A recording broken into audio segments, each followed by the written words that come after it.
Greetings! Today on my Focus RS I am installing the roll restrictor from Mountune. Alrighty, so the first thing we gotta do is take the under tray off.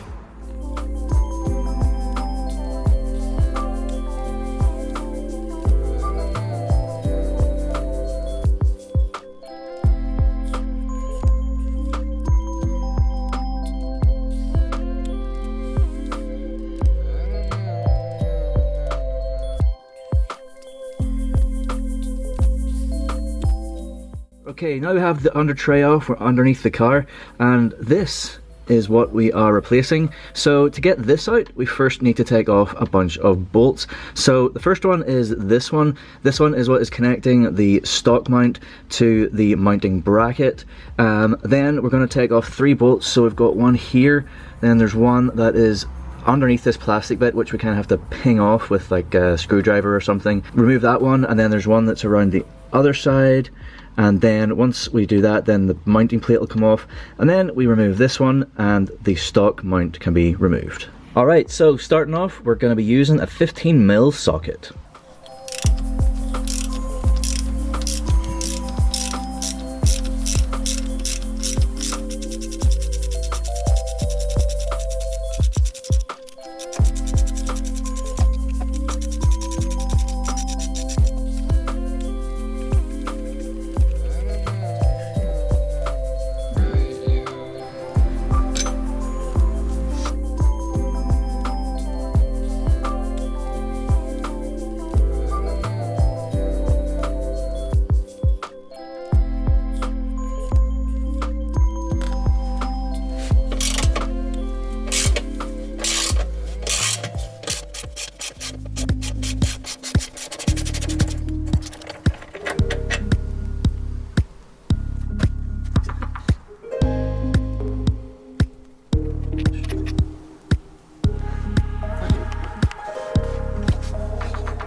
So you can see, come around the other side of the mounting plate, this is where the other little bolt is around the back.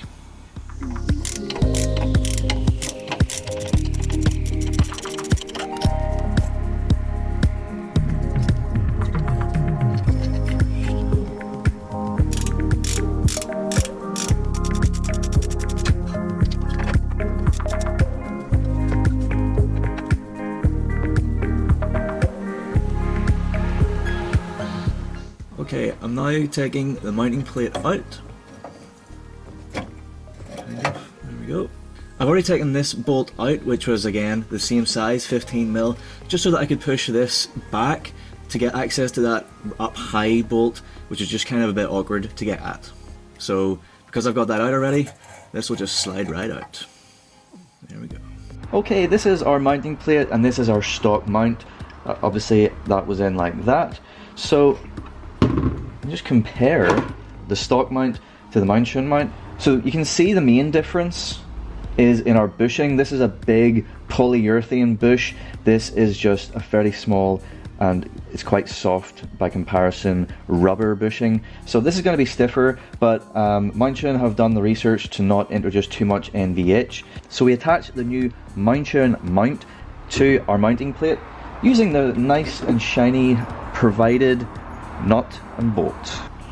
So as far as orientation goes, you can see this is slightly different on one side than it is the other. This side has got the Mountune logo and it's kind of flat. This side does not have a Mountune logo and it's got this sort of extra circly ridge bit. So the Mountune logo on the flat part is down facing the ground, and whenever we have our mounting plate, it's down, it's in like this. So if we line those up, we get our nut and bolts. Pass it through, get our nut going on the other side.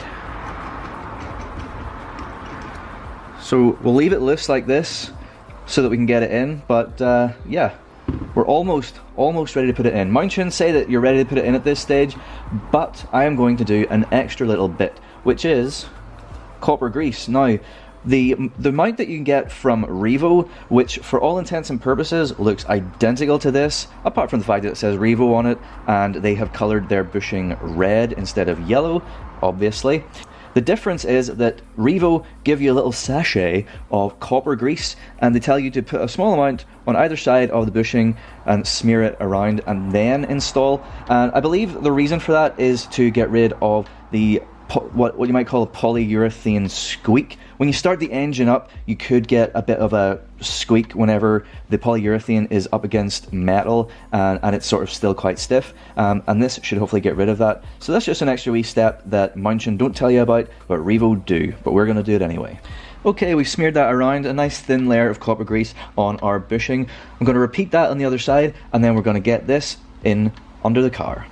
Alright, so I've got the Mountune mount in.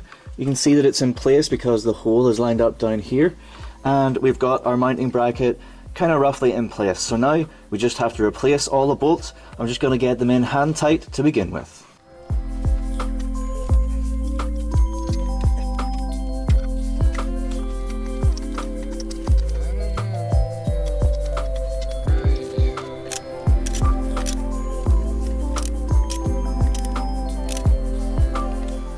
Alrighty, I've got all the bolts back in hand tight, and you saw what I just did with regards to the new Mountune nut and bolt, holding the nut over on this side with a spanner and then tightening this one here. Now these are a different size as opposed to the others, which are all the same 15.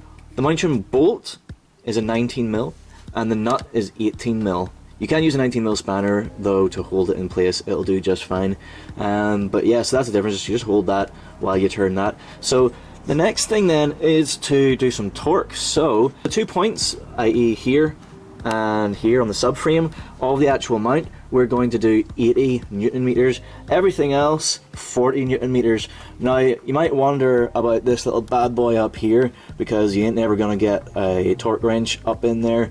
Basically with the spanner that I used, the length of the spanner for 40 Newton meters just equals as tight as I can damn well get it, but the rest will be torqued nice and proper.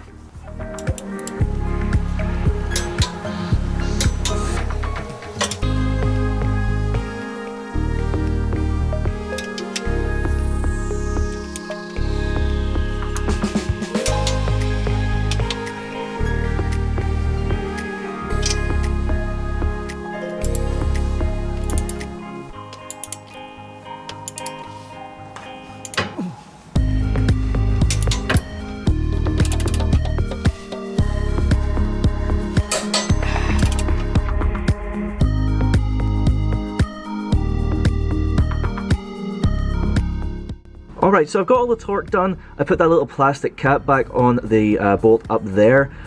So yeah, that's pretty much installation complete. We just need to put the under tray back on and then we will indeed be fully installation complete. Well, there we go, we are fully complete on the installation of the roll restrictor from Mountune on the Focus RS. Installation was not too difficult, just that one little bolt right up at the very top that was kind of difficult to get out. Not too bad to get back in, but yeah, there's always one annoying little bolt, but anyway, apart from that, all was good. The new Mountune part looks really well, and I do think it is a good shout to use that copper grease top and bottom.